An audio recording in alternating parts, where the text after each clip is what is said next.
ಎರಡನೇ ಸತ್ಯ, ಕಾಲು ಮಣ್ಣಿಗೆ ಟಚ್ ಆಗ್ಲೇಬೇಕು. ಮನೇಲೂ ಸ್ಲಿಪ್ಪರ್ ಹಾಕೊಂಡು ಓಡಾಡ್ತಾರೆ ಇವಾಗ, ಓಡಿದ್ರೆ ಬೇಜಾರಾಗುತ್ತೆ. ಎಲ್ಲ ಸೆನ್ಸಿಟಿವ್ ಆಗ್ಬಿಟ್ಟಿದೆ. ಮಣ್ಣು ಇಲ್ಲ ಅಂದ್ರೂ ಮನೆ ಕಾಂಪೌಂಡ್ ಹತ್ರ ಒಂದಷ್ಟು ಮಣ್ಣು ತಂದ್ಬಿಟ್ಟು ದಿನ ಅದ್ರ ಮೇಲೆ ಓಡಾಡಿ ನೀವು ಎಷ್ಟು ಚೇಂಜ್. ಅದು toxin, blotting paper ink absorb ಮಾಡ್ಕೊಳ್ತಲ್ಲ, ಆ ತರ ನಮ್ಮ ದೇಹದಲ್ಲಿ ಇರುವ ವಿಷ ವಸ್ತುಗಳನ್ನ ಕಾಲಲ್ಲಿ ನರ್ವ್ ಎಂಡಿಂಗ್ಸ್ ಇರುತ್ತೆ.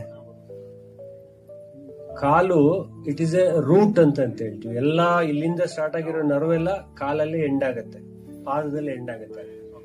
ಮಣ್ಣಿನ ಮೇಲೆ ಕಾಲಿಟ್ಟಾಗ ಅದು ದೇಹದಲ್ಲಿರೋ ವಿಷ ವಸ್ತುಗಳನ್ನೆಲ್ಲ ಅಬ್ಸರ್ವ್ ಮಾಡ್ಕೊಳ್ಳುತ್ತೆ. ಒಬ್ಬ ಡಯಾಬಿಟಿಕ್ ಪೇಷಂಟ್ ನಾನು ಮಾಡಿ ನೋಡ್ತೀನಿ, ಇಲ್ಲಿದ್ರು ಅವರು ರಿಟೈರ್ಡ್ ಆಗಿ ಸುಮಾರು ಇನ್ಸುಲಿನ್ ತಗೊಳ್ಳೋರು ಎಲ್ಲ ತಗೊಳ್ಳೋರು. ರೆಡ್ಡಿ ಅಂತ, ಸರ್ ಯಾವ ಊರು ಅಂದ್ರೆ ಕೋಲಾರ ಹತ್ರ ಸರ್, ಜಮೀನಿದೆ ಸರ್ ಅಂದ್ರು. ರೆಡ್ಡಿಯವರೇ ಎಲ್ಲ ಬಿಟ್ಬಿಟ್ಟು ಒಂದು ತಿಂಗಳು ನಿಮ್ಮ ಊರಲ್ಲಿ ಹೋಗಿರಿ, ಮಣ್ಣಲ್ಲಿ ಓಡಾಡಿ ಅಂತ, ಎಲ್ಲ ನಾರ್ಮಲ್ ಆಗಿ ಬಂತು. ಏನು ಬುದ್ಧಗಯ ಅಂದ್ರೆ ಏನು? ಇಲ್ಲ, ಬುದ್ಧ ಗಯ ಅಂದ್ರೆ ಅಲ್ಲಿ ಕೂತು ಬೇಜಾರಾಗಿ ವಿದರ್ಸ ಗಯ ಬುದ್ಧ. ಅದಕ್ಕೆ ಬೌದ್ಧ ಗಯ ಅಂತ, ಇದರ್ಸ ಗಯ ಅಂತ. ಗಯ ಅಂದ್ರೆ ಇಲ್ಲಿಂದ ಹೋದ ಅಂತ.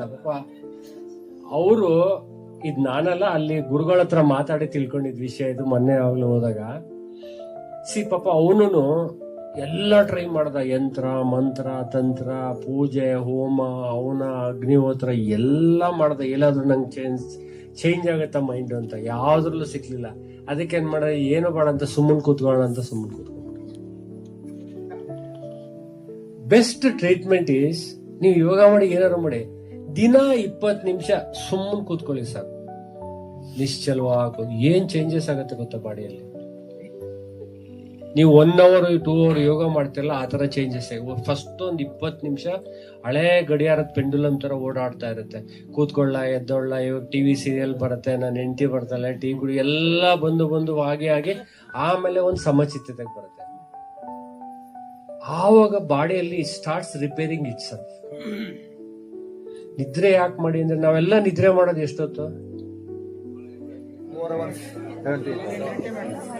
ನಾವೆಲ್ಲ ನಿದ್ರೆ ಮಾಡೋದು ಮ್ಯಾಕ್ಸಿಮಮ್ 2 hours, 2 ಗಂಟೆ, ಇಲ್ಲ ಮ್ಯಾಕ್ಸಿಮಮ್ 3 ಗಂಟೆ. ಇನ್ ಮಿಕ್ಕಿದೆಲ್ಲ ಒದ್ದಾಡ್ತಾ ಇರ್ತೀವಿ ಆ ಕಡೆಯಿಂದ ಈ ಕಡೆ. ಕೆಲವರು ಅಮಿತಾಬ್ ಬಚ್ಚನ್ ಕನ್ಸ್ ಕಾಣ್ತಾರೆ, ಕೆಲವರು ಹೇಮಾ ಮಾಲಿನಿ ಕನ್ಸ್ ಕಾಣ್ತಾರೆ.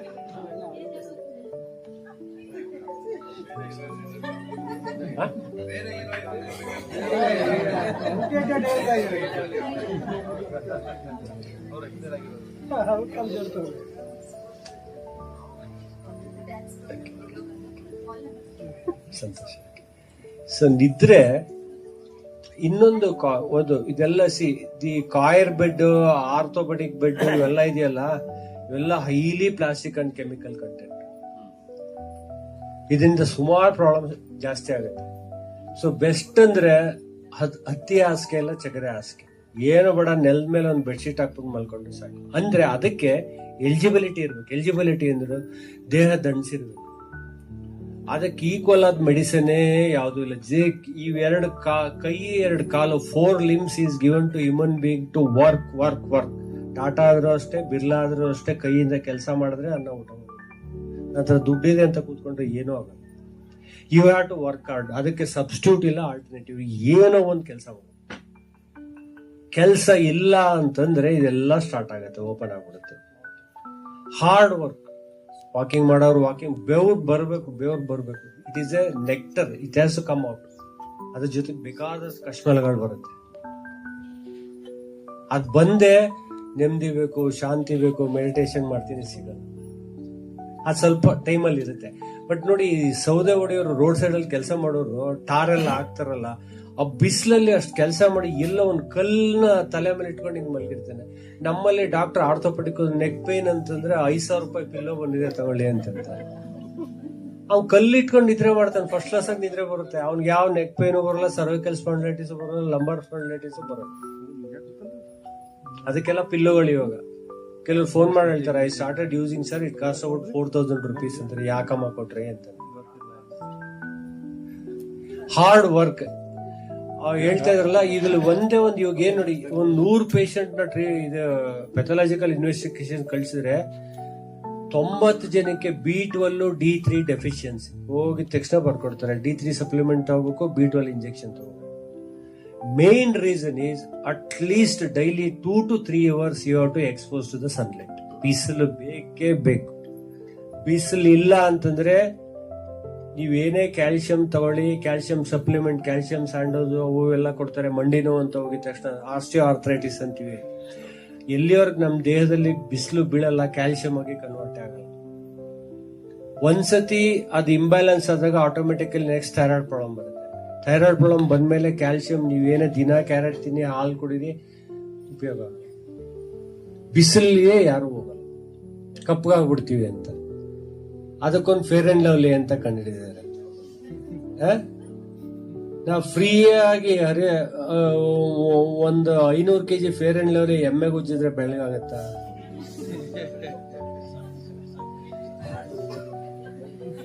ಸೊ ಇಲ್ಲಿ ಬಿಸಿಲು ತುಂಬಾ ಇಂಪಾರ್ಟೆಂಟ್, ಅರ್ಥ ಮಾಡ್ಕೊಳ್ಳಿ. ಯಾವಾಗ ಬೆಳಿಗ್ಗೆ 6, ಆಮೇಲೆ ಮೋಡ ಇದ್ರೂ ಪರವಾಗಿಲ್ಲ, ಆ ಎನರ್ಜಿ ನಿಮ್ಗೆ ಅಬ್ಸರ್ವ್ ಆಗ್ಬೇಕಷ್ಟೇ. ಮೋಡ ಇದೆ ಸರ್, ಮಳೆ ಬರ್ತಾ ಇದೆ, just you expose at least half an hour, more than half an hour, 1 hour you expose to the normal sunlight.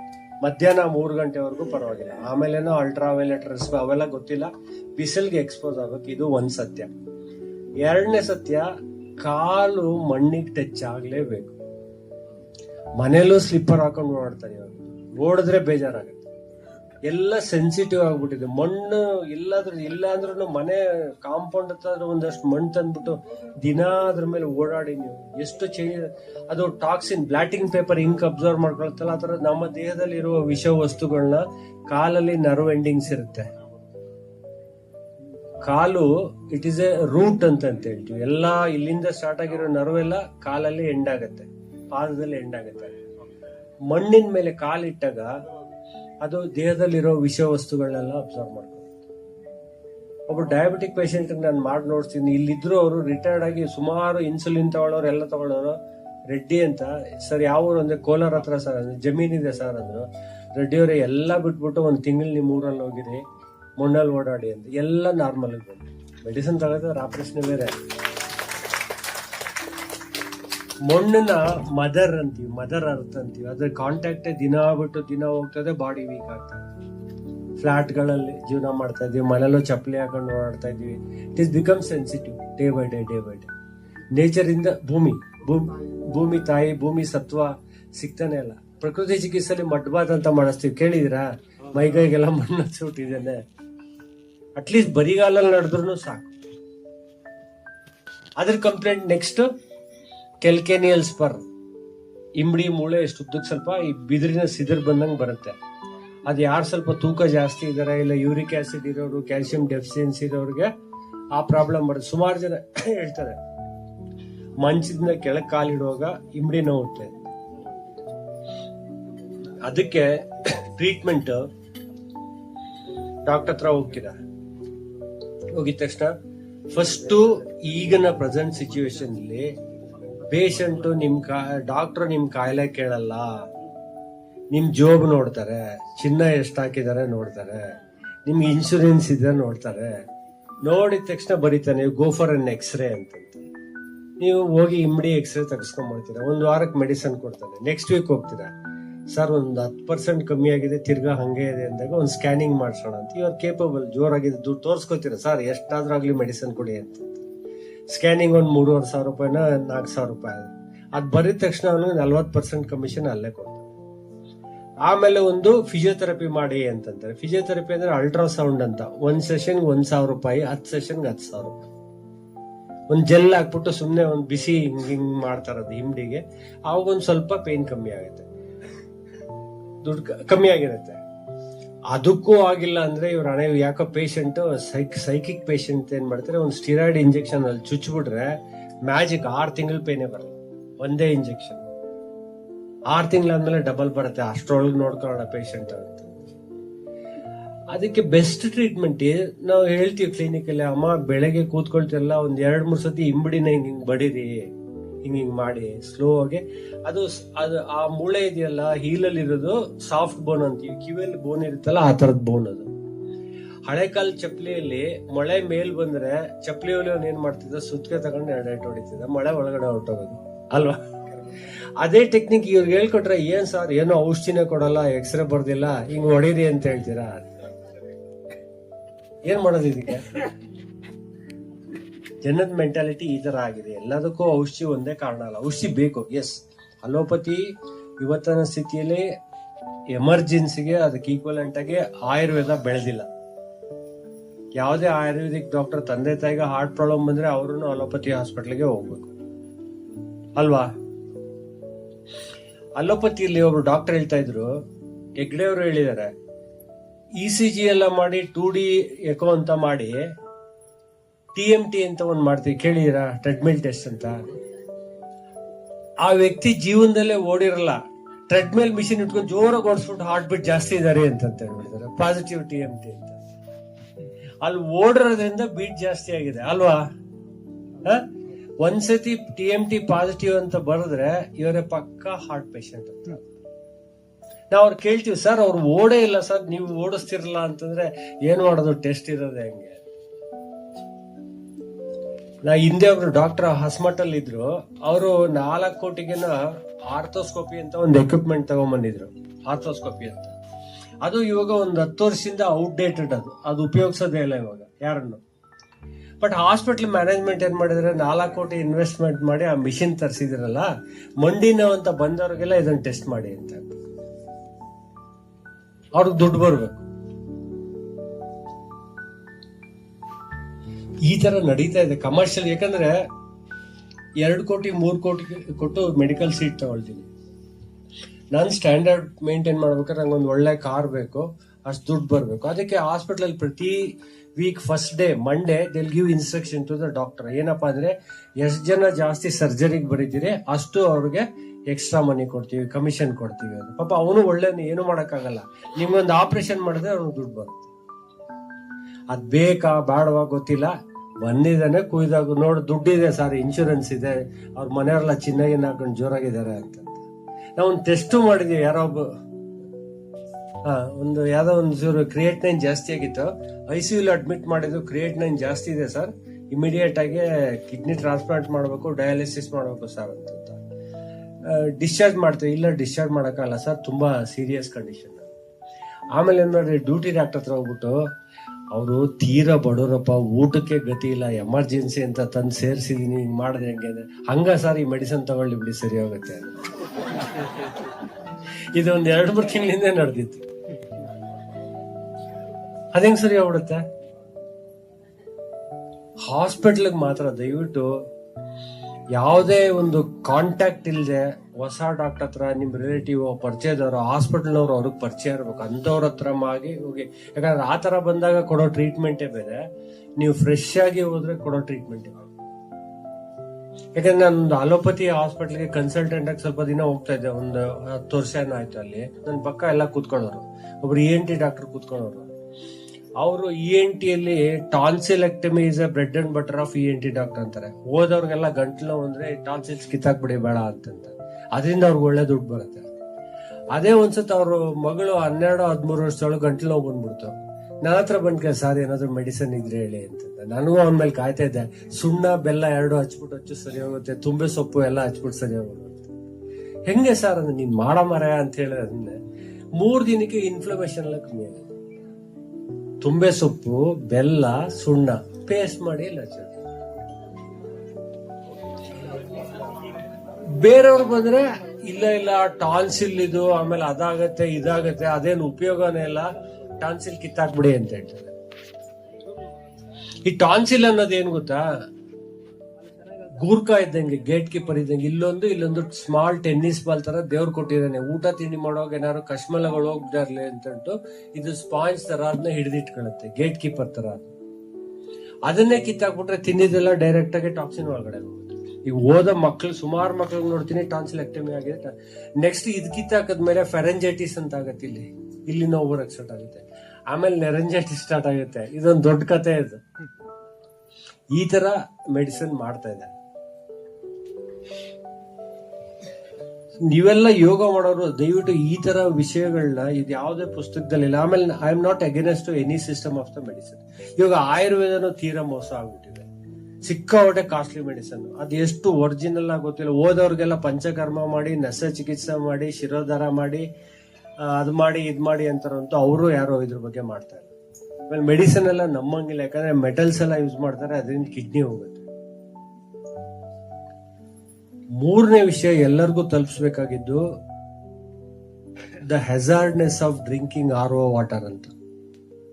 RO water ನಾವು ಕುಡಿತಾ ಇದೀವಲ್ಲ, RO ವಾಟರ್ನ ರಿವರ್ಸ್ ಆಸ್ಮೋಸಿಸ್ ಪ್ರೋಸೆಸ್ ಮಾಡ್ಬೇಕಂದ್ರೆ 13 ಕೆಮಿಕಲ್ ಹಾಕ್ಬೇಕು.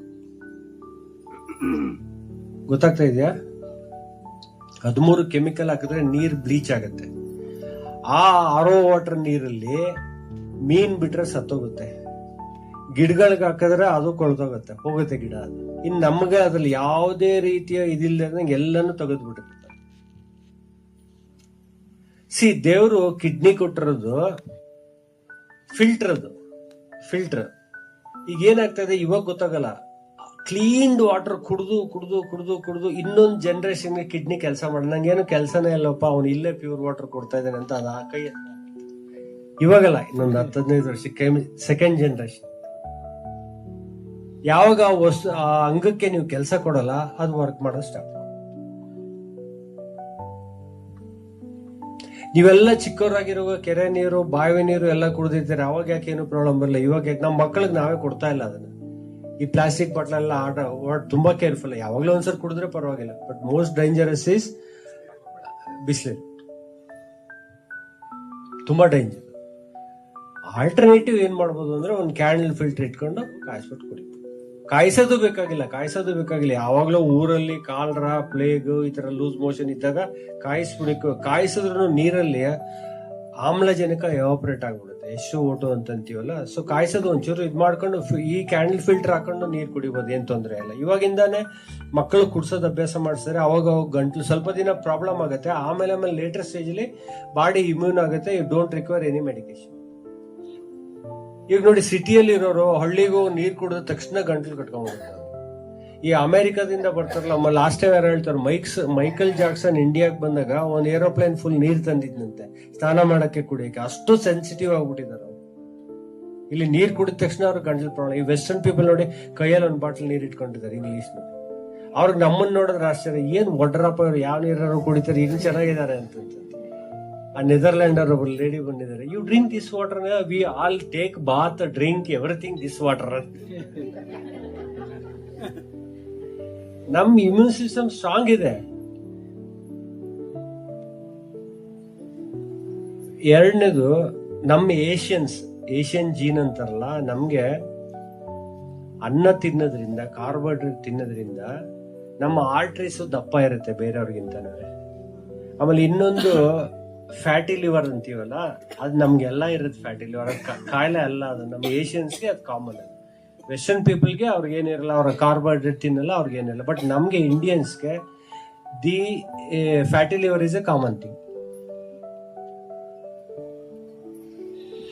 ಇವಾಗಿನ ಸ್ಥಿತಿಯಲ್ಲಿ ಏನಾಗಿದೆ, ಎಲ್ಲ ಡಯಟ್ ಮಾಡಿ ಮಾಡಿ ಮಾಡಿ ವೆಯ್ಟ್ ಕಮ್ಮಿ ಮಾಡ್ಬೇಕು, ಅದ್ ಮಾಡ್ಬೇಕು, ಇದ್ ಮಾಡ್ಬೇಕು ಅಂತ ಎಲ್ಲರಿಗೂ ವಿಟಮಿನ್ ಡೆಫಿಷಿಯನ್ಸಿ. ತುಂಬಾ ಸಾವುಕಾರ ಇರ್ತಾರೆ, ರಿಚ್ ಫೆಲೋಸ್. ಅವ್ರು ಬ್ಲಡ್ ಟೆಸ್ಟ್ ಮಾಡಿದ್ರೆ, ಸರ್ ಈ ವಿಟಮಿನ್ ಇಲ್ಲ, ಅದೆಂಗಪ್ಪ, ದಿನ ಹಣ್ಣು ತಿಂತಾರೆ, ಡ್ರೈ ಫ್ರೂಟ್ ತಿಂತಾರೆ, 3 ಹೊತ್ತು ಊಟ ಮಾಡ್ತಾರೆ, ಅವ್ರಿಗೆ ಯಾಕೆ ಡೆಫಿಷಿಯನ್ಸಿ ಬಂತು? ಫುಟ್ಪಾತ್ ಅಲ್ಲಿರೋರ್ಗೆ ಬಂದ್ರೆ ಪರವಾಗಿಲ್ಲ. ಈ ಹಕ್ಕಿ ಪಿಕ್ಕಿ ಜನಾಂಗದವ್ರು ನೋಡಿ, ಮಕ್ಕಳು ಕೆಂಪಾಗಿ ಚಿಮ್ತಾ ಇರ್ತಾರೆ, ಯಾವಾಗಿಂದ ಊಟ ತಿಂತಾರೆ, ಏನೋ ತಿಂತಾರೆ ರೋಡ್ ಸೈಡ್ ಅಲ್ಲಿ. How they are healthy? Immunisation ಇಲ್ಲ ಅವ್ರ ಮಕ್ಕಳಿಗೆ. ನಾವು ಕೊಡೋ ವ್ಯಾಕ್ಸಿನ್ಸ್ ಎಲ್ಲ ಕೊಡ್ತಾರಲ್ಲ ಮಕ್ಕಳಿಗೆ, ಅದ್ಯಾವುದೂ ಇಲ್ಲ. But they are very strong and healthy. ಅದ್ ನಮ್ಮವ್ರಿಗೆ ಏನಾಗಿದೆ, day by day we are becoming very sensitive. ಮಾನಸಿಕವಾಗೂ ಅಷ್ಟೇ, ದೈಹಿಕವಾಗೂ ತುಂಬಾ ಸೂಕ್ಷ್ಮ ಆಗ್ತಾ ಇದೀವಿ. ಇದು ಮೆಂಟಲ್ ಪ್ರಾಬ್ಲಮ್, ಫಿಸಿಕಲ್ ಪ್ರಾಬ್ಲಮ್ ಗೊತ್ತಿಲ್ಲ. ನಮ್ಗಿಂತ ನಮ್ಮ ಮಕ್ಕಳು ಇನ್ನೂ ಸೆನ್ಸಿಟಿವ್ ಆಗ್ತಾ ಇದೆ. ಈ ಫೈನ್ ಪ್ರೊಸೆಸ್ಡ್ ಫುಡ್ ಎಲ್ಲ ಕೊಟ್ಟು ಪ್ರಾಬ್ಲಮ್ ಜಾಸ್ತಿ ಆಗ್ತದೆ. ವಾಗಭಟ್ಟ 5,000 ಸುಶ್ರುತದ ವಾಗಭಟ್ಟ 5,000 ವರ್ಷದಿಂದನೇ ಹೇಳಿದಾನೆ, ಆಹಾರ ಪ್ರಿಪೇರ್ ಮಾಡಿ 3 ಗಂಟೆ ಒಳಗೆ ತಿನ್ನಿ ಅಂತ ಹೇಳ್ತಾನೆ. ಅವ್ನು ಆವಾಗ್ಲೇ ಫ್ರಿಡ್ಜ್ ಕಾನ್ಸೆಪ್ಟ್ ಗೊತ್ತಿದ್ದಾನೆ. ಇವತ್ತು ಉಳಿದಿದ್ದು ಇನ್ ಮೂರ್ ದಿನಕ್ಕೆ ಕಲರ್ ಹಾಕ್ಬಿಟ್ಟು ಪಲಾವ್ ಅಂತ ಕೊಡ್ತಾರೆ ಅಂತ 5,000 ವರ್ಷದಿಂದ ಬರ್ದಿದ್ದಾನ ಅವನು. ಬಿಸಿ ಆಹಾರ ಅವಾಗ ಮಾಡ್ಕೊಂಡು ತಿನ್ನಿ, ಕಾಯಿಲೆ ಬರಲ್ಲ ಅಂತಂತ ಹೇಳಿ. ಅಲ್ಟಿಮೇಟ್ಲಿ ಮೈಂಡ್ಸೆಟ್, ಎಲ್ಲ ಮೈಂಡ್ಸೆಟ್. ಆಹಾರ ತಿನ್ನೋದ್ರಿಂದ ಆತರ ಎಲ್ಲ ಏನೋ ಒಂಚೂರು ಇನ್ಫೆಕ್ಷನ್ ಆದಾಗ ಬರ್ಬೋದು, ಬೇರೆ ಎಲ್ಲ ನಾನ್ ಚೆನ್ನಾಗಿದ್ದೀನಿ ಅನ್ನೋ ಸ್ಟ್ರಾಂಗ್ ಇದ್ದಿದ್ದಾಗ ಸುಮಾರು ಕಾಯಿಲೆಗಳು ಏನು ಮಾಡಲ್ಲ, ಬಂದ್ರು ಏನು ಮಾಡಲ್ಲ. ಒಬೆಸಿಟಿ ಅಂತ ಆಯುರ್ವೇದದಲ್ಲಿ ಆ ವಿಷಯನೇ ಇಲ್ಲ. ತೂಕ ಇವಾಗೆಲ್ಲ ಸುಮಾರು ಹೆಣ್ಮಕ್ಳು I want to reduce my weight, give me some diet, ಅದು ಇದು ಅಂತೆಲ್ಲ ಕೇಳ್ತಾರೆ. ನಮ್ಮಲ್ಲಿ ಭೀಮಾ ಘಟೋದ್ಗಜ ಎಲ್ಲ ಅದ್ 1,000 kg ಇದ್ರೆ ನನ್ಗೆ ಗೊತ್ತಿಲ್ಲ. ಹಾ, ಇದು ಅಲೋಪತಿ ಅವ್ರು ತಂದಿದ್ದು. ಎಲ್ಲರೂ ಸ್ಲಿಮ್ ಆಗಿ ಇದೆಷ್ಟು ಇದೆಷ್ಟು ಇದೆಷ್ಟು ಇದೆಷ್ಟು ಅಂತ ಇಷ್ಟು ಈ ರೇಡಲ್ಲಿ ಇರ್ಬೇಕು. It's not possible. ಅದ್ ಮಾಡಕ್ ಹೋಗಿ ಎಲ್ಲ ಪ್ರಾಬ್ಲಮ್ ಆಗಿದೆ. ಯಾರೋ ಫಿಲ್ಮ್ ಆಟ್ ಏನೋ ಮಾಡ್ತಾರ, ಅವರು ಶೋ ಆಫ್ ಬಿಸ್ನೆಸ್ ಅದು. ಬಟ್ ಎಲ್ಲರಿಗೂ ಇಟ್ಸ್ ನಾಟ್ ರಿಕ್ವೈರ್ಡ್.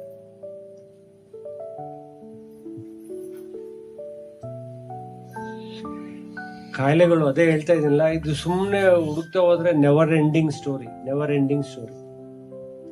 ಓಕೆ, ಇವಾಗ ನಿಮ್ಗೇನ್ ಸಬ್ಜೆಕ್ಟ್ ಬೇಕೋ ಅಷ್ಟೇ ಹೇಳಿ. ಇದು ರೆಗ್ಯುಲರ್ ಜನರಲ್ ಆಯ್ತು, ನಿಮ್ಗೇನ್ ಬೇಕು ಹೇಳಿ. ಊಟದ ಬಗ್ಗೆ ಒಂದ್ ತಿಳ್ಕೊಳ್ಳಿ. ಅವ್ರು ಹೇಳಿದ್ರಲ್ಲ padmasana, it's a best posture. Japanese ಊಟ ಮಾಡೋದೇ ವಜ್ರಾಸನದಲ್ಲಿ ಕೂತ್ಕೊಂಡು. ನಾವು ಟೀಪಾಯ್ ಅಂತ ಉಪಯೋಗಿಸ್ತೀವಲ್ಲ, that teapoy is their dining table. ನಾವು ಟೀಪಾಯ್ ಇಲ್ಲಿ ಇಟ್ಕೊಳ್ತೀವಲ್ಲ, ಅವ್ರು ಕೆಳಗ್ ಕೂತು ವಜ್ರಾಸನದಲ್ಲಿ ಕೂತು ಹಂಗ ಊಟ ಹಂಗೆ ಅವ್ರಿಗೆ ಡಮ್ಮಿ ಬರಲ್ಲ. ಅವ್ರಿಗೆ ಹೀಗಿರುತ್ತೆ, ಕಾಣ್ಕೆ ತರ ಇರುತ್ತೆ. They eat in that past, it digest fast. ಈ ಡೈನಿಂಗ್ ಟೇಬಲ್ ಚೇರ್ ಮೇಲೆ ಕೂತಾಗ ಏನಾಗುತ್ತೆ, ಇದು ಸ್ಟ್ರೆಚ್ ರಬ್ಬರ್ ಇದ್ದಂಗೆ. ಇದು ಫುಲ್ ಉದ್ದಕ್ಕೆ ಹಂಗೆ ಹೇಳ್ಕೊಳ್ಳುತ್ತೆ. ತಿಂತಾ ಇದ್ರೆ ಗೊತ್ತೇ ಆಗಲ್ಲ. ಅಲ್ಲಿ ಟಿವಿ ನೋಡ್ಕೊಂಡು ತಿಂತಾ ಇದ್ರೆ ಗೊತ್ತ ಹೋಗ್ತಾ ಇರ್ತದೆ ಒಳಗಡೆ. ನೀವು ಕೆಳಗ್ ಕೂತಿ ಇನ್ನೊಂದ್ಸತಿ ಬಾಗಿದಾಗ ಒಳಗಡೆ ಇರೋ ಗ್ಯಾಸ್ ಈಚೆ ಬರುತ್ತೆ, ಕ್ಲೀನ್ ಆಗಿ ಹೊಟ್ಟೆ ತುಂಬುತ್ತೆ, ತೇಗ್ ಬರುತ್ತೆ. ತೇಗ್ ಬಂದಾಗ ತೇಗ್ ಬರುತ್ತಲ್ಲ, ಅವಾಗ ನಂಗೆ ಆಯ್ತಪ್ಪ, ನಂದು ಕೆಲಸ ಮುಗೀತು, ಹೊಟ್ಟೆ ತುಂಬಿದೆ, ಇನ್ ತಿನ್ಬೇಡ ಅಂತ. ಆದ್ರೂ ಕೆಳಲ್ಲ, ಹೊಡೆದು ತಿಂತಾರೆ. ಹೋಗ್ಲಿ, ತಿನ್ನಕ್ಕೇನೋ ಅಬ್ಜೆಕ್ಷನ್ ಇಲ್ಲ. ಎನರ್ಜಿ ಇನ್ಪುಟ್ ಔಟ್ಪುಟ್ ಬ್ಯಾಲೆನ್ಸ್ ಆಗ್ಬೇಕು. 5 ಲೀಟರ್ ಪೆಟ್ರೋಲ್ ಹಾಕಿದ್ರೆ ಗಾಡಿ ಓಡಿಸ್ಬೇಕು, ತಿರ್ಗಾ ಪೆಟ್ರೋಲ್ ಹಾಕ್ಬೇಕು. ಔಟ್ಪುಟ್ ಇಲ್ಲ. ಬೆಳಗ್ಗೆಯಿಂದ AC ಹಾಕೊಂಡು ಟಿವಿ ಮುಂದೆ ಫ್ಯಾನ್ ಹಾಕೊಂಡು ಕೂತಿರ್ತೀರಿ. ಬೆಳಗ್ಗೆನೂ ತಿನ್ನು, ಮಧ್ಯಾಹ್ನ ತಿನ್ನು, ಸಾಯಂಕಾಲ ತಿನ್ನು, ರಾತ್ರಿ ಔಟ್ ಗೋಯಿಂಗ್ ಇಲ್ಲ, ಝೀರೋ. ಏನಾದ್ರು ತಿನ್ಬೋದು, ಅದಕ್ಕೆ ಅನುಗುಣವಾಗಿ ಅದಕ್ಕೆ ಕೆಲಸ ಇರ್ಬೇಕು. ಕೆಲಸ ಇಲ್ಲದೆ ತಿಂದ್ರೆ ಒಂದು ಕುಡಿಯಲ್ಲ, ಬೀಡಿ ಸಿಗರೇಟ್ಸ್ ಎಲ್ಲ, ಮಾಂಸ ತಿನ್ನಲ್ಲ, ಏನು ಮಾಡಲ್ಲ, ಕಾಯಿಲೆ ಯಾಕೆ ಬಂತು ಅನ್ಕೊಂತಾರೆ. ಯಾವ ಆಹಾರ ಹೊಟ್ಟೆನಲ್ಲಿ ಸರಿಯಾಗಿ ಜೀರ್ಣ ಆಗಲ್ಲ, ಅದು ವಿಷ ವಸ್ತು ಆಗಿ ಕನ್ವರ್ಟ್ ಆಗುತ್ತೆ. Undigested food is also convert into toxin. ಆಯುರ್ವೇದದಲ್ಲಿ ಆಮವಾತ ಅಂತ ಅಂದ್ರೆ ಕಸ್ಮಲ್ಗಳು ಜಾಸ್ತಿ ಆಗಿದೆ ಹೊಟ್ಟೆನಲ್ಲಿ. ಇನ್ನೊಂದು ಮಿತ್, ಮೇನ್ ರೀಸನ್ ನಾವು ಓದ್ ಕಡೆ ಎಲ್ಲ ಫ್ರೀ ಟ್ರೀಟ್ಮೆಂಟ್ ಅಲ್ಲಿ ಕಾನ್ಸ್ಟಿಪೇಷನ್ ಸಿಕ್ಕಾಪಟ್ಟೆ ಇದೆ ಎಲ್ಲರಿಗೂ. ಸೊಂಟ ನೋವಿಗೆ ಮೇನ್ ರೀಸನ್ ಕಾನ್ಸ್ಟಿಪೇಷನ್. ಎಷ್ಟ್ ಸತಿ ಟಾಯ್ಲೆಟ್ ಹೋಗ್ತೀರಾ ಅಂದ್ರೆ, 2 ದಿನಕ್ಕೋ 3 ದಿನ, ಅಪ್ಪ ಎಲ್ಲಾ ಕಾಯಿಲೆನೂ ತುಂಬಿಕೊಂಡಿದ್ದೀರಾ ಕ್ಯಾರಿಯಿಂದ. ಕರೆಕ್ಟ್ ಆಗಿ ಏನ್ ಹೇಳುತ್ತೆ ಅಂದ್ರೆ, 3 ಸತಿ ತಿಂತೀವಲ್ಲ, 3 ಸತಿನೂ ಟಾಯ್ಲೆಟ್ಗೆ ಹೋದ್ರೆ ಒಳ್ಳೆ. ಇಲ್ಲ ಕನಿಷ್ಠ ಪಕ್ಷ 2 ಸತಿ ಆದ್ರೂ ಹೋಗ್ಬೇಕಲ್ಲ, 1 ಸತಿಗಂತೂ ಕಂಪಲ್ಸರಿ. ನೀವು ಬೆಳಿಗ್ಗೆಯಿಂದ ಏನೆಲ್ಲ ತಿಂತೀರಲ್ಲ, ಪಕ್ಕದಲ್ಲಿ ಒಂದು ಡಸ್ಟ್ಬಿನ್, ಪ್ಲಾಸ್ಟಿಕ್ ಡಬ್ಬಟ್ಟು ಎಲ್ಲ ಒಂದೊಂದ್ ಚೂರು ಹಾಕಿ. ನೀವು ಅದಕ್ಕೆ ದೋಸೆ ಒಂಚೂರು ಹಾಕಿ, ಮಧ್ಯಾಹ್ನ ಚಿತ್ರಾನ್ನ, ಪಲಾವ್, ವಾಂಗಿಭಾತ್ ಹಾಕಿ, ಉಪ್ಪಿನಕಾಯಿ ಹಾಕಿ, ಸಾಂಬಾರ್ ಹಾಕಿ, ಮಜ್ಜಿಗೆ ಹಾಕಿ, ತಿರ್ಗಾ ರಾತ್ರಿ ಏನ್ ತಿಂತೀರ ಅದಾಕಿ ಒಂದ್ ಡಬ್ಬ ಮುಚ್ಬಿಡಿ. ಮಾರನೇ ಬೆಳಗ್ಗೆ ಹೋಗಿ ನೋಡಿ ಎಂತ ಸ್ಮೆಲ್ ಹೊಡಿತಿದೆ ಹೊಟ್ಟೆನಲ್ಲೂ. ಅದೇ ತರ ಎಲ್ಲ ಕೊಳಿಯಕ್ ಸ್ಟಾರ್ಟ್ ಆಗುತ್ತೆ ಹೊಟ್ಟೆ. ಅದಕ್ಕೆ ನೋಡಿ, ನಮ್ಮ ದೇಶದಲ್ಲಿ ಮದುವೆ ಸಮಾರಂಭ ಅಂತ ಕಡೆ ಎಲ್ಲ ಬಾಳೆ ಎಲೆನಲ್ಲಿ ಊಟ ಆಗ್ತಾ ಇದ್ವಿ. ಹಸಿರು ಕಲರ್, ಲಾಸ್ಟ್ ಟೈಮ್ ಹೇಳಿದ್ದೆ ಅನ್ಸುತ್ತೆ. ಆ ಗ್ರೀನ್ ಕಲರ್ ಇರುತ್ತಲ್ಲ, ಆಪರೇಷನ್ ಥಿಯೇಟರ್ ಅಲ್ಲಿ ಬೆಡ್ಶೀಟ್ ಗ್ರೀನ್ ಕಲರ್ ಇರುತ್ತೆ. ಆ ಕಲರ್ ನೋಡಿದಾಗ ಕಣ್ಣು ತಂಪಾಗುತ್ತೆ. ಬಾಳೆ ಎಲೆ. ಓಕೆ, ಅವರು ನಿಮ್ನ ಬಾಳೆ ಎಲೆ ಹಾಕಿ ಊಟಕ್ಕೆ ಹೆಂಗ್ ರೆಡಿ ಮಾಡ್ತಾರೆ ಅಂದ್ರೆ, ಫಸ್ಟ್ ಒಂದ್ ಸ್ವಲ್ಪ ಉಪ್ಪಿಡ್ತಾರೆ. ಉಪ್ಪಿಟ್ಟಿದ ತಕ್ಷಣ ಬಾಯಲ್ಲಿ ಸ್ವಲ್ಪ ಸ್ಟಾರ್ಟ್ ಆಗುತ್ತೆ ನೀರ್ ಬರಕ್ಕೆ. ಉಪ್ಪಿನಕಾಯಿ ಇಟ್ಟಿದ ತಕ್ಷಣ ಜ್ವರ ಶುರು ಆಗುತ್ತೆ. ಎಲ್ರಿ ರೈಸೇ ಬರ್ಲಿಲ್ಲ ಅಂತ. This is how body arranges. Audio visual effect ಅಂತೀವಿ. ಕಣ್ಣು ನೋಡಿ ಉಪ್ಪಿನಕಾಯಿ ಅಂದಿದ ತಕ್ಷಣ ಜ್ವರ ಬರಕ್ಕೆ ಸ್ಟಾರ್ಟ್ ಆಗುತ್ತೆ. ಆಮೇಲೆ ಒಂದೇ ಅನ್ನ ಅದನ್ನ ವಾಂಗಿಬಾತ್ ಅಂತಾರೆ, ಚಿತ್ರಾನ್ನ ಅಂತಾರೆ, ಪಲಾವ್ ಡಿಫ್ರೆಂಟ್ ಕಲರ್ ಕಣ್ಣಿಗೆ ಅಟ್ರಾಕ್ಷನ್ ಆಗಿರ್ಲಿ. ಆಮೇಲೆ ಈ ಬೆರಳಲ್ಲೆಲ್ಲ ಸೆನ್ಸರ್ಸ್ ಇರುತ್ತೆ, ಸಣ್ಣಗೆ ಸೆನ್ಸರ್ಸ್. ಅದು ಮುಟ್ಟಿದ ತಕ್ಷಣ ಇದು ಹಪ್ಳ, ಇದು ಜಾಮೂನು, ಇದು ಅಂತ ಗೊತ್ತಾಗುತ್ತೆ, ಪಲ್ಯ ಅಂತ ಗೊತ್ತಾಗುತ್ತೆ. ಸೆನ್ಸರ್ಸ್. ಸ್ಪೂನ್ ಕಾನ್ಸೆಪ್ಟ್ ಅಲ್ಲಿ ನಮ್ಗಲ್ಲ, ನಾವು ಕೈಯಿಂದಾನೇ ಊಟ ಮಾಡಿದ್ರೆ ಒಳ್ಳೆ. ಕೈ ತೊಳೆಯಕ್ಕಾಗಲ್ಲ ಅಂತ ಸೋಂಬೇರಿಗಳು ಸ್ಪೂನು ಫೋರ್ಕ್ ಅವ್ರಿಗೆ ಬೇಕು. ಹಸಿ ಮಾಂಸ ತಿಂತಾರಲ್ಲ, ಚಾಕು ಕಟ್ ಮಾಡಿ ಫೋರ್ಕಲ್ಲಿ ತಗೊಂಡು ಅವ್ರು ತಿನ್ಬೇಕು. ನಮ್ಮ ಆಹಾರಕ್ಕೆ ಅದು ಅವಶ್ಯಕತೆ ಇಲ್ಲ. ಸೊ ಏನ್ ಮಾಡುತ್ತೆ, ತಟ್ಟೆ ಎಲೆ ಮೇಲೆ ಎಲ್ಲ ಇಟ್ಟಾಗ ಒಂದ್ ಜಾಮೂನ್ ಇರುತ್ತೆ. ಫಂಕ್ಷನ್ ಅಲ್ಲಿ ಇವತ್ತು 2 ಜಾಮೂನ್ ಹಾಕಿ ಅಂತಂತೀರಿ, ಪುಕ್ಸಟ ಸಿಗುತ್ತೆ ಅಂತ ಅಂದ್ಬಿಟ್ಟು. ಅದೇನ್ ಮಾಡುತ್ತೆ, ಕಣ್ಣಲ್ಲಿ ನೋಡ್ಬಿಟ್ಟು ಪ್ಯಾಂಕ್ರಿಯಾಸ್ ಕೇಳುತ್ತೆ, ಅಣ್ಣ ನೀನು ಒಂದೇ ಜಾಮೂನ್ ತಿಂತಾ ಇದ್ದೆ, ಇವತ್ತು 2 ಬಂದಿದೆ, ಸ್ವಲ್ಪ ಇನ್ಸುಲಿನ್ ನಾನು ಜಾಸ್ತಿ ಉತ್ಪತ್ತಿ ಮಾಡ್ತೀನಿ ಅಂತ ಜಾಸ್ತಿ ಮಾಡುತ್ತೆ. Audio visual effect and communication ಅಂತ. ಅವಾಗ ಏನಾಗುತ್ತೆ ಅಂದ್ರೆ, ಅದೇ ಊಟನ ಅಲ್ಲಿ ಟಿವಿ ಆನ್ ಮಾಡಿ ಯಾರೋ ಕುಣಿತಾ ಇದ್ದಾಳ, ಯಾರೋ ಕೊಲೆ ಮಾಡ್ತಾ ಇದ್ರೆ ಹಿಂಗ ಆಗ್ತಾ ಇರ್ತೀವಿ, ಹಿಂಗ್ ನೋಡ್ಕೊಂಡು. ಒಳಗಡೆ ವರ್ಕರ್ಸ್ ಇರ್ತಾರೆ, ಯಾರೋ ಹೊಟ್ಟೆ ಒಳಗಡೆ. ಅವ್ರ ಕೆಲಸ ಮಾಡೋದು ಬೆಳಗಿನ ಜಾವ 6 ಗಂಟೆಯಿಂದ ಸಾಯಂಕಾಲ 6 ಗಂಟೆವರೆಗೆ ಹೊಟ್ಟೆಯಲ್ಲಿರೋ ವರ್ಕರ್ಸ್ ಕೆಲಸ ಮಾಡೋದು. 6 ಗಂಟೆ ಮೇಲೆ ಅವ್ರದ್ದು ಡ್ಯೂಟಿ ಕ್ಲೋಸ್, ಬಾಗ್ಲಾಕ್ಬಿಡ್ತಾರೆ. ಸನ್ ರೈಸ್ ಅಂಡ್ ಸನ್ಸೆಟ್ ಅಂತ. ಅದಕ್ಕೆ ಮಾರ್ವಾಡಿ ಜೈನ್ಗಳೆಲ್ಲ 6 ಗಂಟೆ ಸೂರ್ಯ ಮುಳುಗಿದ ಮೇಲೆ ಊಟ ಮಾಡೋದು. ಜಠರಾಗ್ನಿ ತೀಕ್ಷ್ಣವಾಗಿರುತ್ತೆ ಅದು. ಆ ಕೆಲಸ ಮಾಡೋರು ಏನ್ ಹೇಳ್ತಾರೆ, ಅಣ್ಣ ನನ್ಗೇನು ಪಿಕ್ಚರೇ ತೋರ್ಸ್ಲ, ಏನೇನೋ ಎಸಿತಾ ಇದ್ದಾನೆ, ನನ್ ಕೈಲಿ ಆಗಲ್ಲಪ್ಪ, ಹೋಗು ಅಂದ್ಬಿಟ್ಟು ಬರ್ತದೆ. ಆವಾಗ ಇಂಡೈಜೆಷನ್, ಗ್ಯಾಸ್ಟ್ರಿಕ್, ಅಸಿಡಿಟಿ ಎಲ್ಲ ಸ್ಟಾರ್ಟ್. ಅನುಭವಿಸಿ ಊಟ ಮಾಡು ಅಂತ ಹೇಳ್ತಾರೆ. You have to enjoy the food. Mindful eating ಅಂತ ಬರ್ಕೊಡ್ತೀವಿ ನಾವು. ಮೈಂಡ್ ಅನುಭವಿಸಿ. ಅಲ್ಲಿ ತಟ್ಟೆಯಲ್ಲಿ ಏನಿದೆ ಇಂಪಾರ್ಟೆಂಟ್ ಅಲ್ಲ, the way you eat, the way you chew the food.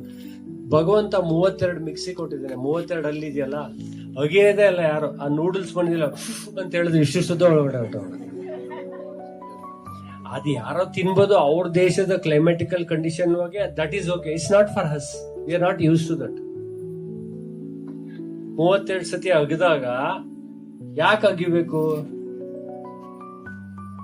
ಅಗಿಬೇಕು? ಅಂದ್ರೆ the more you chew the food, the more saliva secretion ಆಗುತ್ತೆ, ಲಾಲಾರಸ ಉತ್ಪತ್ತಿ ಆಗುತ್ತೆ. ನಮ್ಮಲ್ಲಿ ಉಪ್ಪಿನಕಾಯಿ ಇಟ್ಟಿದ್ದೆ ಟು ಸ್ಟಿಮ್ಯುಲೇಟ್ ದ ಲಾಲಾರಸ.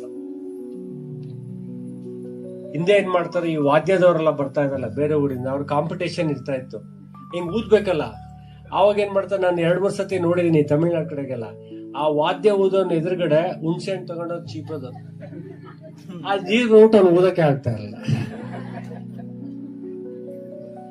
ಸೊ ಈ ಲಾಲಾರಸ ಇದೆಯಲ್ಲ, ಇದು ಜಾಸ್ತಿ ಉತ್ಪತ್ತಿ ಆದ್ರೆ ಇನ್ಸುಲಿನ್ಗೆ ಕೆಲಸ ಕಮ್ಮಿ ಆಗುತ್ತೆ. ಡಯಾಬಿಟಿಕ್ ಇರೋರ್ಗೆಲ್ಲ main symptom of diabetic is dryness of throat, numbness of feet, occasional giddiness, blurring of vision, passing of the urine, itching ಅಂತ. ಅವ್ರು ನೋಡಿ ಬಾಯಿ ಒಣಗ್ತಾ ಇರುತ್ತೆ ಡಯಾಬಿಟಿಕ್. ಅವ್ರಿಗೆ ಏನ್ ಹೇಳ್ಕೊಡ್ಬೇಕು, ಚೆನ್ನಾಗಿ ಅಗದು 30 ಸತಿ ಇಲ್ಲ ಕನಿಷ್ಠ ಪಕ್ಷ 20 ಸತಿ ಆದ್ರೂ ಚೆನ್ನಾಗಿ ಅಗದಾಗ ಒಂದ್ ತುತ್ತು ಅಂತೀವಲ್ಲ ಅನ್ನ, ಮಾರ್ಸಲ್ ಅಂತಾರೆ ಅದಕ್ಕೆ ಇಂಗ್ಲಿಷ್ ಅಲ್ಲಿ. ಒಂದ್ ತುತ್ತು ಅನ್ನದ ಮೇಲೆ ಈ ಲಾಲಾರಸ ಕೋಟಿಂಗ್ ಆಗುತ್ತೆ. ಹಿಂಗೆ ಅರ್ಥ ಆಗ್ತಾ ಇದೆಯಾ? ಯಾವ ಅನ್ನದ ತುತ್ತಲ್ಲಿ ಚಪಾತಿನ ಏನ್ ತಿಂತಿರೋ ಅದ್ರ ಮೇಲೆ ಎಲ್ಲಿ ಸಲೈವ ಕೋಟಿಂಗ್ ಆಗಿರುತ್ತೆ, ಆ ಆಹಾರನ ಮಾತ್ರ ಹೊಟ್ಟೆ ಒಳಗಡೆ ರೆಕಗ್ನೈಸ್ ಮಾಡ್ತಾರೆ. ಗೇಟ್ ಅಲ್ಲಿ ವಿಸಿಟರ್ ಪಾಸ್ ಕೊಡ್ತಾರಲ್ಲ, ಪಾಸ್ ಇದೆ ಅಂತಂತ. ಯಾವ ಆಹಾರ ಅಗದಾಗ ಲಾಲಾರಸ ಅದರಿಂದ ಇದು ಕ್ಲೋಸ್ ಆಗಿರುತ್ತೆ, ಆ ಅನ್ನ ಮಾತ್ರ ಕ್ಲೀನ್ ಆಗಿ ಡೈಜೆಸ್ಟ್ ಆಗುತ್ತೆ. ಅರ್ಥ ಆಗ್ತಾ ಇದೆಯಾ? ಒಂದ್ ಸಿಂಪಲ್ ಎಕ್ಸಾಂಪಲ್. ಈ ದಿನ ಬೆಳಗ್ಗೆ ನಾನು 3 ಚಪಾತಿ ತಿಂತಿದ್ದೆ, ಅಲ್ಲ 2 ಇಡ್ಲಿ ತಿಂತಾ ಇದ್ದೆ. ಒಂದು ಚಪಾತಿನೇ ನೀವು ನಿಧಾನವಾಗಿ 20ರಿಂದ 25 ಸತಿ ಅಗದು ತಿಂದು ನೋಡಿ, ನಿಮ್ಗೆ ಕನಿಷ್ಠ ಪಕ್ಷ 4 ಗಂಟೆ ಹೊಟ್ಟೆ ಹಸಿವಾಗಲ್ಲ. ಅಗಿದೆ ಯಾವಾಗ ನುಂಗ್ತೀರಾ 5 ಚಪಾತಿ 6 ಚಪಾತಿ, ಅದೆಲ್ಲ ವೇಸ್ಟ್. ಅದು ತಿಂದಿದ್ದೆಲ್ಲ ವೇಸ್ಟ್, ರಕ್ತಗತವಾಗಲ್ಲ. ಬರೀ ಆಹಾರ ನೀವು ತಿಂದಿರ್ತೀರಿ, ವೆಯ್ಟ್ ಜಾಸ್ತಿ ಆಗುತ್ತೆ. ಸೊ ವೆಯ್ಟ್ ಕಮ್ಮಿ ಮಾಡಕ್ಕೆ whatever you eat, chew more than 20 times and eat slowly. That is one technique. ಆ ತರ ಅಭ್ಯಾಸ ಮಾಡ್ಕೊಂಡಾಗ್ಲೇ ಸ್ಲೋ ಆಗಿ ಶುಗರ್ ಎಲ್ಲ ಕಡಿಮೆ ಆಗ್ತಾ ಬರುತ್ತೆ. ಸಕ್ಕರೆ ಕಾಯಿಲೆಯಲ್ಲಿ ಬೆಸ್ಟ್ ಎಕ್ಸಾಂಪಲ್ ಏನ್ ಗೊತ್ತಾ, ನಿಮ್ ಮನೇಲಿ ಒಂದು ಮಿಕ್ಸಿ ಇದೆ, ಹಳೆ ಕಾಲದ ಮಿಕ್ಸಿ. ಅದು ಲೋಡ್ ಎತ್ತಲ್ಲ, ಅದೇ ತರ ಇಲ್ಲೂ ಅಷ್ಟೇ. ಅದು ಹಳೇದಾಗಿದೆ, ಲೋಡ್ ಎತ್ತಲ್ಲ. ಅದಕ್ಕೇನ್ ಮಾಡ್ಬೇಕು, ಒಂದೊಂದ್ ಚೂರು ಹಾಕೋಬೇಕು. ಅದಕ್ಕೆ ಅವಾಗ ಒಂದೇ ಸತಿ 5 ಇಡ್ಲಿ ತಿನ್ನೋದ್ರ ಬದಲು ಒಂದೊಂದ್ಸತಿ 1 ಇಡ್ಲಿ, ಅರ್ಧ ಇಡ್ಲಿ ಈ ತರ ತಿನ್ಕೊಂಡು ಹೋದಾಗ ಲೋಡ್ ಸ್ವಲ್ಪ ಕೆಲಸ ಮಾಡಕ್ ಸಾಕು. ಅರ್ಥ ಆಗ್ತಾ ಇದೆಯಾ? ಶಕೆ ಆಗ್ತಾ ಇದೆಯಾ? ಅರ್ಥ ಆಗ್ತಾ ಇದೆಯಾ? AC ಹಾಕಪ್ಪ.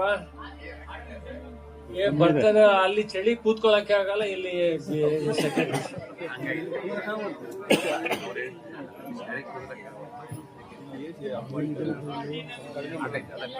ಎಲ್ಲ ಹೇಳ್ಬಿಡ್ತೀನಿ ಬಿಡಿ.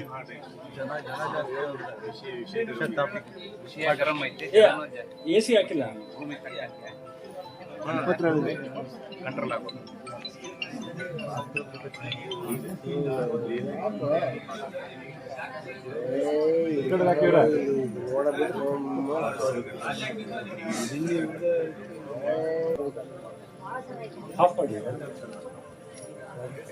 ಸರಿ ಬಿಡಿ, ವಿಷಯಕ್ಕೆ ಬರೋಣ. ಈಗ ನಮ್ಮ ಕಾದರ್ವಲ್ಲಿ ಸರ್ ಹೇಳ್ತಾ ಇದ್ರು ಮಿಲೆಟ್ಸ್ ಅಂತ. ಮಿಲೆಟ್ಸ್ ನಮ್ಮ ದೇಶದಲ್ಲಿ ಬರಗಾಲದ ಆಹಾರ. ಯಾವಾಗ ಮಳೆ ಬೆಳೆ ಚೆನ್ನಾಗಿಲ್ಲ ಆವಾಗ ಮಾತ್ರ ಅದನ್ನ ತಿಂತಾ ಇದ್ವಿ. ಈಗ ಸುಭಿಕ್ಷವಾಗಿದ್ದೀವಿ ನಾವು. ಅದರಲ್ಲಿ ನೀರಿನ ಅಂಶನೇ ಇರಲ್ಲ. It drains the body. ಯಾವಾಗಲೂ ವಾರಕ್ಕೊಂದ್ಸತಿ ಅದನ್ನೇ ಮೇಯ್ನ್ ಆಹಾರ ಮಾಡ್ಕೊಂಡು ತಿನ್ನಕ್ಕಾಗಲ್ಲ ಮಿಲೆಟ್ಸ್. ಪ್ರಾಕ್ಟಿಕಲ್ ಆಗಿ ಹೇಳ್ತಾರೆ, ಯಾವಾಗಲೂ ಒಂದ್ಸತಿ ಒನ್ ಟೈಮ್ ಯಾವಾಗಲೂ ಒಂದ್ ಸ್ವಲ್ಪ ತಿನ್ಬೋದು. It's not our main food. Millets ನೇ ತಿನ್ಕೊಂಡು ವೆಯ್ಟ್ ಕಮ್ಮಿ ಆಗ್ಬೋದು, but it's not a whole food ಅಂತ ಹೇಳ್ತೀವಲ್ಲ, ಆತರ ಏನಲ್ಲ.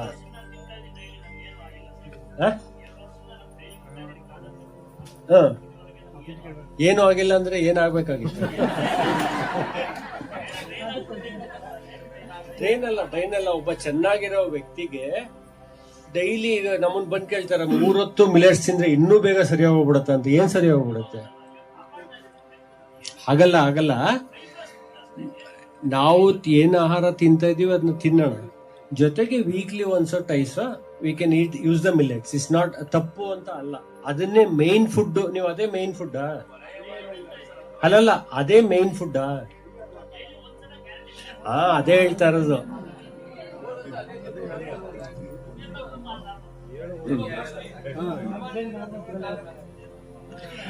ಅದು ಯಾರು ತಿಂತಾನೆ ಇರ್ಲಿಲ್ಲ, ಬರಗಾಲದ ಬೆಳೆ ಅಂತಂತ ಯಾರು ತಿಂತಾ ಇರ್ಲಿಲ್ಲ. ಈಗ ಅದಕ್ಕೆ ಅಡ್ವರ್ಟೈಸ್ಮೆಂಟ್ ಕೊಟ್ಟು